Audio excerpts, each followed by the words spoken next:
Hello and welcome. आज का lecture होने वाला है इनकम टैक्स का बीकॉम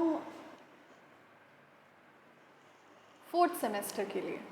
बीकॉम फोर्थ सेमेस्टर में इस साल जैसे जो सेमेस्टर सिस्टम्स हुए हैं बीकॉम में, उनमें हर जगह आपको कुछ ना कुछ जो प्रोमिनेंट लीडर्स या प्रोमिनेंट इन्वेंटर्स रहे हैं अपने फील्ड में, उनके बारे में आपको पढ़ना पड़ा है। जैसे बीकॉम फर्स्ट सेमेस्टर में दीनदयाल उपाध्याय जी के बारे में आपने पढ़ा, बिजनेस स्टैट्स में आपने प्रशांत चंद्रा के बारे में पढ़ा।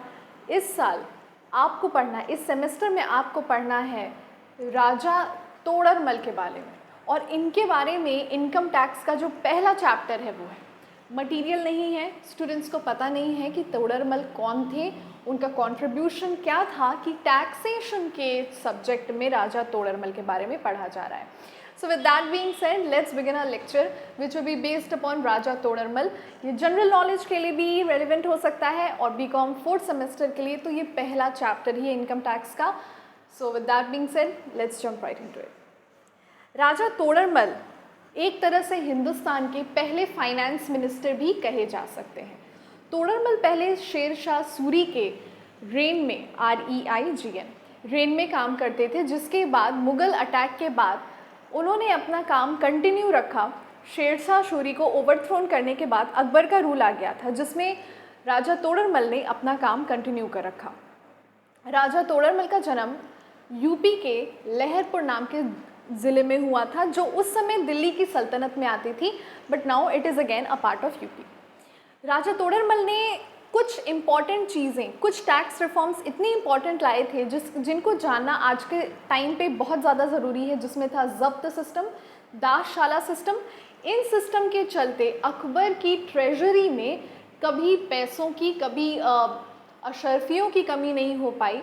And reason being that Akbar is known as one of the most prominent Mughal emperor which reigned over the Indian empire.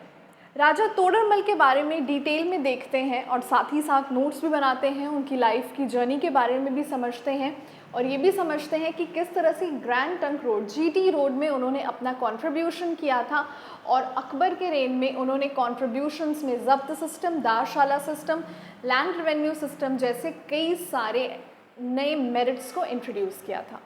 साथ ही साथ उन्होंने काशी विश्वनाथ टेम्पल को रीबिल्ड करने में भी मदद की थी। उसकी डिज़ाइनिंग, आर्किटेक्चरी और फाइनेंस किस तरह से अरेंज किया जाएगा, इन सारी चीज़ों में राजा तोड़रमल का काफ़ी अहम किरदार था। So with that being said, let us talk about Raja Todarmal, his initial life before he became the Navratnas of Akbar Empire. Yes, he was one among the Navratnas of Akbar Empire. Akbar empire में उनके court के नवरत्नास 9 ऐसे prominent officers थे जिनके pillar पे अकबर का पूरा empire खड़ा था, जिसमें से एक राजा तोड़रमल भी थे। क्योंकि उनकी फाइनेंस के टैक्सेशन के तरीक़ों की वजह से अकबर के रेन में इतनी ज़्यादा प्रॉस्पेरिटी थी कि लैंड रेवेन्यू और टैक्स काफ़ी कम था, जिस बर्डन होता था वो काफ़ी कम था। मतलब जिस साल देश में सूखा पड़ जाता था उस साल कोई टैक्स नहीं बनता था। क्यों? क्योंकि जो रॉयल ट्रेजर था, उस ट्रेजर में कभी पैसे की कमी नहीं होती थी।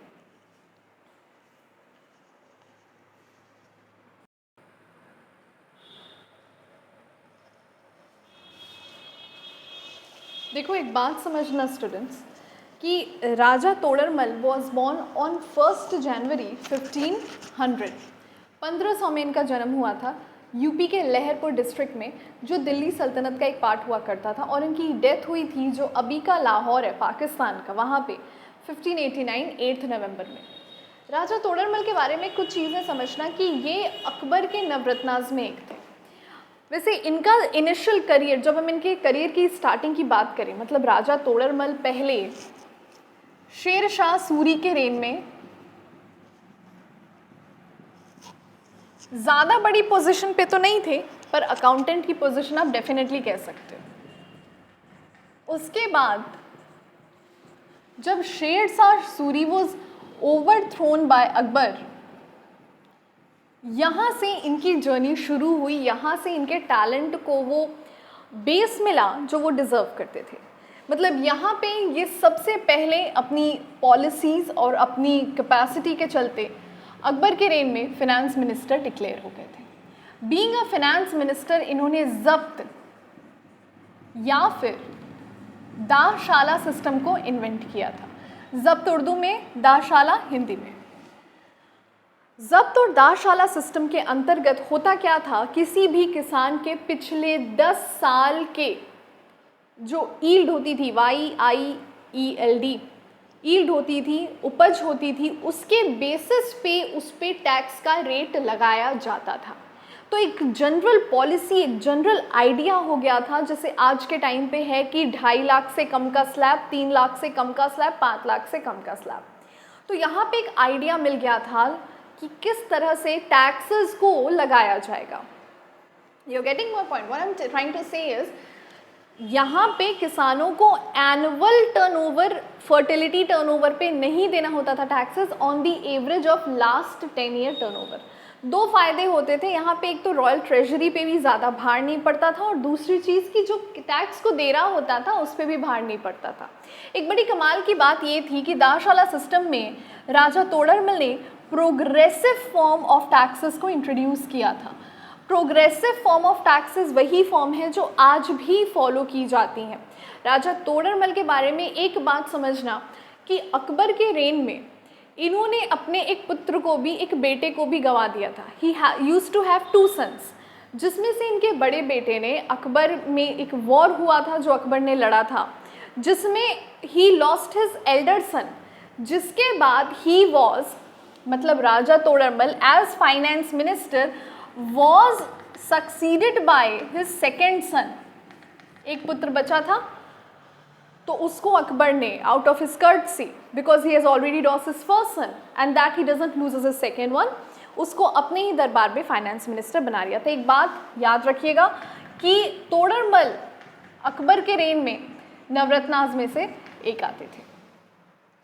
बात अगर तोडरमल की चल रही है तो एक छोटी सी बात मैं यहाँ ऐड करना चाहूँगी बजट के बारे में। देखिए, बजट जो है, बजट इंग्लिश का शब्द है जो एक फ्रेंच वर्ड बुगेट से डिराइव हुआ है, और बुगेट का अर्थ होता है बैग। अब बैग के नाम पे बजट को क्यों रखा गया ये तो मुझे भी नहीं पता है, but this is how it works. मुझे ये इंपॉर्टेंट लगा बताना क्योंकि MCQ के पॉइंट ऑफ व्यू से ये पर्टिकुलरली पूछा जा सकता है।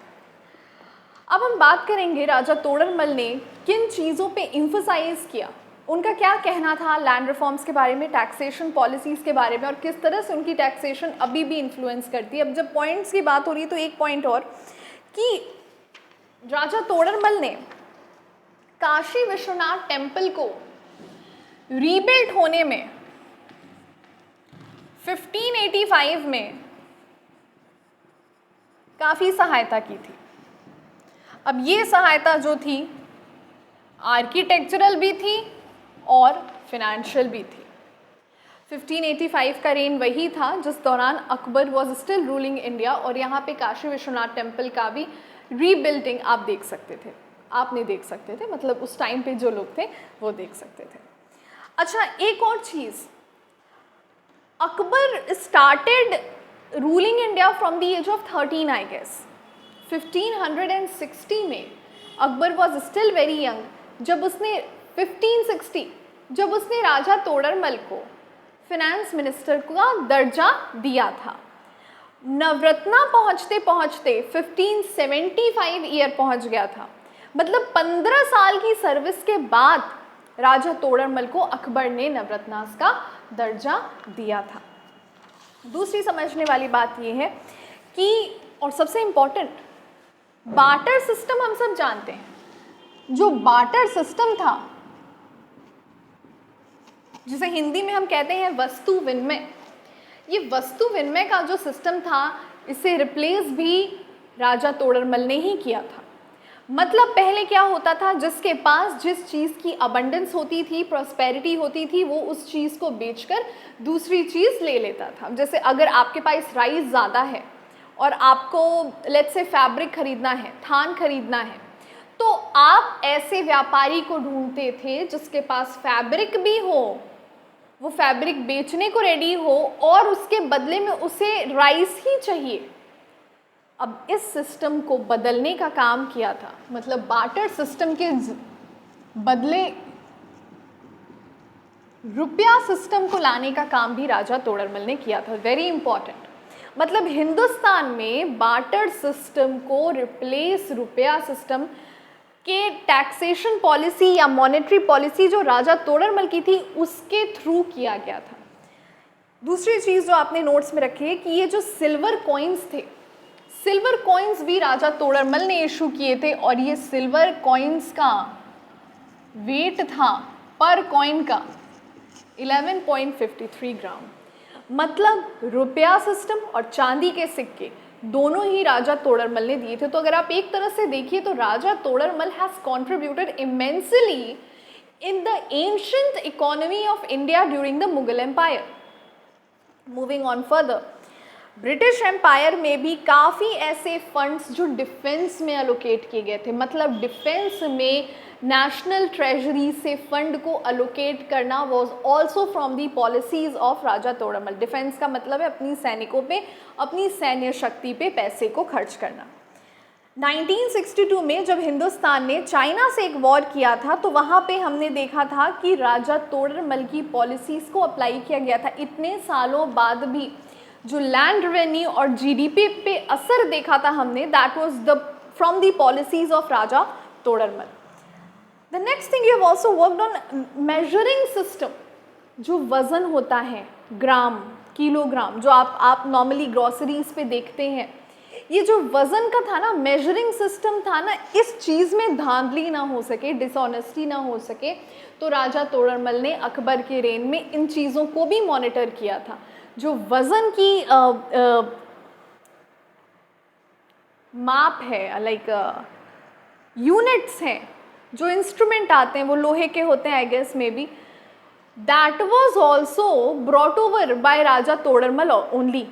अकबर के रेन में कहीं कोई व्यापारी धांधली नहीं कर रहा है, डिसऑनेस्टी नहीं कर रहा अपने टैक्सेस में, अपने बिजनेस में, ये सारी चीज़ें भी उसी तरह से इंश्योर की थी।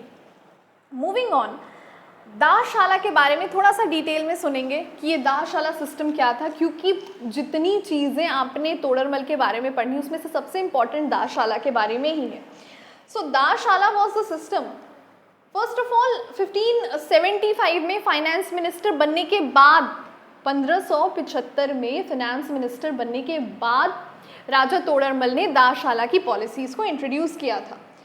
और साथ ही साथ एक और बड़ी नई चीज़ इन्होंने लाई थी और वो थी नेशनल सर्वे। मतलब राष्ट्रीय स्तर पे निरीक्षण करने का काम भी, पॉपुलेशन का, मनी का, इनकम का, रेवेन्यू का, ये सारी चीज़ें तोड़रमल द्वारा इंट्रोड्यूस की गई थी। So you can imagine he was such a important person of history and now that you are learning about him. And it's so very important that you learn about these people who have immensely contributed to the economic and accountancy system of India. So where were we? Yeah, the national survey. तो ये जो आज के time पे भी सर्वे होता है ना, उस सर्वे को भी राजा तोड़रमल द्वारा ही इन्वेंट किया गया था। एक प्रपोजल था अकबर के कोर्ट में, दीवाने खास, दीवाने आम। I hope you have heard this. दीवाने आम वॉज द प्लेस जहाँ पे Akbar use to listen his people from the प्रजा, दी एम्पायर, एंड दीवाने खास was very use to held meetings with his court members. तो ये प्रपोजल दीवाने खास में दिया गया था कि let's do one thing, why don't we start a national survey, जहाँ पे हमें कम से कम इस चीज़ का अंदाज़ा तो लगे कि हमारे जो व्यापारी हैं, हमारे जो भी ज़्यादातर उस समय व्यापारी होते थे, 1500 में आपको chartered accountant, doctor, lawyers professional ही नहीं मिलते थे। लोग होते थे जो इन चीज़ों का काम करते थे, but they were not professionals, they didn't have to give exams and everything. तो mainly people were dependent on trade. और ब्रिटिश अटैक से पहले, before the British attack, India was one of the most biggest trade country of the world, starting from spices, indigo, to you can rain back in the sugar cane and tea leaves and everything.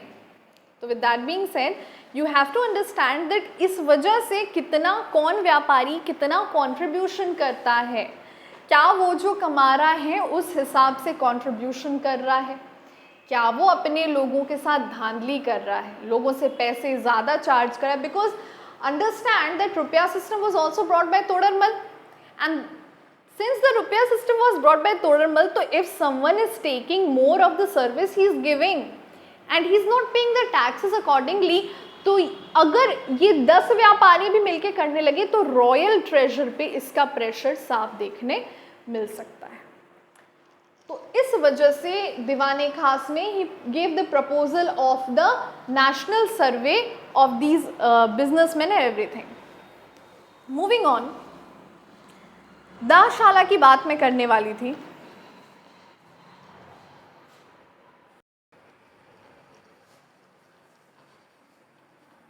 अब आओ चलो बात करते हैं दाशाला काम कैसे करता था। मैक्सिमम बुक्स में आपको इतनी लाइन मिलेगी कि पिछले 10 साल के जो उपज थी, जो फर्टिलिटी थी, उसका एवरेज कर दिया और उसी के बेसिस पे टैक्स लगा दिया। यही जब्त सिस्टम या दाशाला सिस्टम था। इतनी छोटी बात नहीं है, बात थोड़ी बड़ी। देखो होता क्या था, जब नेशनल सर्वे का काम शुरू हुआ तो that survey led to the Dahsala system, क्योंकि ये सर्वे हो रहा था हर साल। तो अगर सॉरी एक व्यापारी पिछले साल में लॉसेस दिखा रहा है और इस साल में इतने प्रॉफिट दिखा रहा है, तो ये बात सोचने वाली थी कि क्या उस पे वही टैक्स लगाना जब वो ज़्यादा लॉसेस कमा रहा था सही है, या उसकी कंट्रीब्यूशन इकोनॉमी में बढ़नी चाहिए। अब ये कैसे होता था? ये मेजर किया जाता था उस व्यापारी के पिछले 10 साल के एवरेज पे। मतलब समझो, लेट्स से एक व्यापारी है मिस्टर ए। मिस्टर ए का पिछले 10 साल में जितना यील्ड हुआ है अपनी ज़मीन से, यील्ड मतलब उपज, फर्टिलिटी, क्रॉप्स, उनका हम एवरेज करते थे अपॉन 10 ईयर्स, और इसके साथ ही साथ इस एवरेज को हम बेस मान लेते थे। जैसे बेस पीरियड होता है, इसको बेस मान लेते थे और फिर इंडिविजुअल ईयर्स को उससे कंपेयर करते थे। सीन बस इतना था कि क्या एक पर्सन ने जितनी बड़ी ज़मीन ले रखी है उस पे उतने क्रॉप्स का उगना संभव भी है या नहीं है। एक तरह से कह सकते हो कि ब्लैक मनी ना बना रहा हो कोई। मतलब the amount of crops that were being harvested, are they equivalent to the amount of land? Is the land able to fertile that amount of crops or not? You're getting my point? ज़मीन इतनी सी है और उपज इतनी, या ज़मीन इतनी और उपज इतनी, it is not possible until and unless drought या famine पड़ जाता है। तो दाशाला सिस्टम में फार्मर्स की ही मेनली फार्मर्स की ऑनेस्टी, क्योंकि एक चीज़ समझो, तब हिंदुस्तान की 80% से ज़्यादा पॉपुलेशन एग्रीकल्चर पर डिपेंड थी। आज घट के 55-54 हो रही है and it is continuing on decreasing. But उस टाइम की अगर हम बात करते हैं तो farmers were the main occupation, and they being the main occupation, अगर वही इकोनॉमी के साथ डिसऑनेस्टी करते हैं तो बड़ी जाहिर सी बात है economy will eventually fall down. With that being said, यहाँ पे we used to have a standard crop that will come out of a particular size of a land. I'm not getting the exact word actually, एक word होता है इसका, you can say the standard harvest जो उस particular size of land का होना चाहिए compared to जो एक किसान का हुआ है। तब उस बेसिस पे ले जाके उसके पिछले 10 साल के रिकॉर्ड को देखते हुए जो एवरेज आता था उस पे हम टैक्स लगाते थे। यही था दाशाला का सिस्टम। दाशाला सिस्टम के आगे हम बढ़ते हैं तो अकबरनामा जो किताब है, जो अकबर की मुग़ल एम्पायर में उसकी रूलिंग और उसकी कंट्रोलिंग को दिखाई गई है जिस किताब में, उसमें भी आपको तोडरमल के बारे में काफ़ी सारी चीज़ें पता चल जाएंगी। अच्छा, साथ ही साथ दरियागंज में जो मोती महल है, दरियागंज में जो मोती महल है 17th जनरेशन में, उसकी रेनोवेशन भी राजा तोडरमल द्वारा कराई गई थी। और एक बात लिखी है आपके नोट्स में कि अकबर को दीन इलाही का जो टाइटल मिला था, मतलब जो हर धर्म का सम्मान करता हो और हर धर्म को स्वीकार करता हो, वो टाइटल दिलाने में कहीं ना कहीं तोडरमल का हाथ था, क्योंकि काशी विश्वनाथ टेम्पल का रीबिल्ट होना इस चीज़ के लिए बहुत महत्वपूर्ण बन जाता है। काशी विश्वनाथ टेम्पल एक बहुत ही पवित्र स्थल है और यहाँ पे जो अटैक्स हुए थे मोहम्मद गोरी और मोहम्मद गजनी द्वारा, some guys between those two, उधर तोडरमल ने क्योंकि टेम्पल को रेनोवेट करा दिया था, उस रेनोवेशन के बाद से इमेज किसकी इम्प्रूव हुई थी? अकबर की, बिकॉज वो शासन किसका चल रहा था? अकबर का। तो अकबर को दीन इलाही टैग दिलाने में कहीं ना कहीं तोडरमल भी रिस्पॉन्सिबल थे, क्रेडिट वर्दी थे, अच्छी बात थी। और हमारा अभी का जो टैक्सेशन पॉलिसी है वो भी तोडरमल द्वारा डिफाइन होता है कहीं ना कहीं। 1989 में 89 ईयर्स के होके तोडरमल जी ऊपर वाले को प्यारे हो गए, बट उन्होंने इतने ज़्यादा रिफॉर्म्स कर दिए थे कि आने वाले अकबर की जो रेन थी, जो जेनरेशन्स थी, उन्होंने तोडरमल की पॉलिसीज़ का भरपूर लाभ उठाया और कभी नेशनल रॉयल ट्रेजर खाली नहीं होने पाया। बट हाँ, अगेन तोडरमल डाइड, तो विद टाइम बीइंग सेड, अगर वैसी पॉलिसीज़ और वैसा राजा नहीं बचेगा तो वो खजाना फिर धीरे धीरे खाली होना ही था, जो हुआ, एंड द रेन स्पूप of. So with that being said, इस लेक्चर में तोडरमल के बारे में आपने वो सारी चीज़ें जान ली जो पूछी जा सकती हैं, and I hope you have made a note of it. So, okay, class is dismissed. Thank you for your patient listening.